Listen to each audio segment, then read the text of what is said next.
మన ప్రభువును రక్షకునైన యేసుక్రీస్తు నామంలో ఈ వీడియోని వీక్షిస్తున్న మీ అందరికీ ప్రైజ్ ద లార్డ్. పేతురు రాసిన 2వ పత్రిక 3వ అధ్యాయము 11-12 వచనాల్లో యేసయ్య యొక్క రెండవ రాకడ కొరకు కనిపెట్టుచు ఆశతో అపేక్షించుచు అని ఉంటుంది.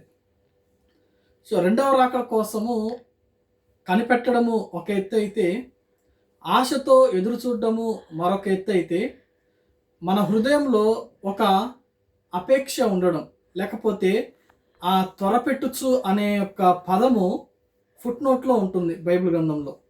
ఆ పదానికి అర్థం ఏంటంటే, చూడండి, ఆకాశ పక్షులను చూసినప్పుడు అవి సాయంత్రం అయితే వెంటనే తమ గూళ్ళకు వెళ్ళాలని ఎంతో ఆశపడుతూ అన్ని బార్లు తీరి వెళ్ళిపోతూ ఉంటాయి.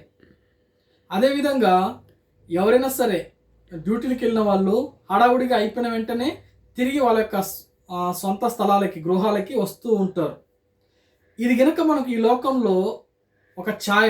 దీన్ని మనం జాగ్రత్తగా గమనిస్తే, ఏ విధంగా అయితే త్వరగా నా పని అయిపోయిన తర్వాత త్వరగా ఇంటికి వెళ్ళాలి అని ఎలాగైతే ఒక మనిషి ఆలోచిస్తాడో, ఆధ్యాత్మిక జీవితంలో కూడా, స్పిరిచువల్ లైఫ్లో కూడా మనకి ఏముండాలంటే అలాంటి అపేక్షించుచు అంటే త్వరపెట్టుచు అంటే అర్థం ఏంటంటే, మనకి ఎలాంటి మనసు కలిగి ఉండాలి అంటే, రెండవ రాకడ కోసం మనం ఎత్తబడాలి అంటే మనకి ఎలాంటి మనసు కలిగి ఉండాలి ప్రధానంగా అంటే, ఈ లోకము శాశ్వతము కాదు.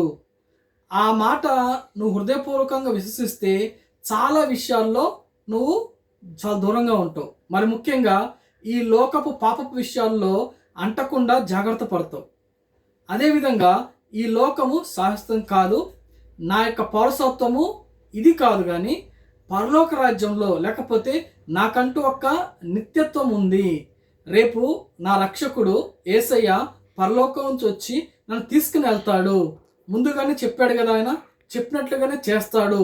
ఈ మాటల మీద విశ్వాసం ఉంచి మనం ఎప్పుడైతే ఆయన రాకడ కోసము మన యొక్క జీవితాల్ని ఇలాగే చక్కదిద్దుకుంటూ, అయ్యో ఎప్పుడు వస్తాడో, నేను సరిగా ఉండాలి, పరిశుద్ధత విషయంలో కావచ్చు, అన్ని విషయాల్లో, అన్ని పాపముల విషయంలో నేను జాగ్రత్తగా ఉండాలి అని చెప్పి ఎవరైతే త్వరపడుచు తమ భక్తిని, తమ విశ్వాసాన్ని కాపాడుకుంటూ త్వరపడుతుంటారే, ఆ విషయాన్ని ఆ యొక్క పేతురు భక్తుడు రాస్తూ ఏమంటాడంటే, ఆయన రాకడ కోసం కనిపెట్టుచు ఆశతో అపేక్షించుచు అంటే త్వరపెట్టబడుచు, కనిపెట్టుచు మనము ఉండాలి అని.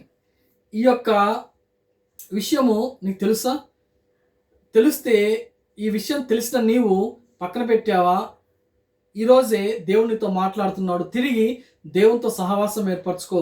ఒకవేళ ఇదే మొట్టమొదటిసారి వింటూ ఉంటే అలాగా మనం కూడా ఉండడానికి ప్రయత్నం చేయాలి. అలా చేసినప్పుడే మనము సిద్ధపాటు కలిగి ఉంటాము, ఆయన రాకడలో ఎత్తబడతాం. ఇటువంటి కృప దేవుడు మనకు దయచేయును గాక. ఆమేన్.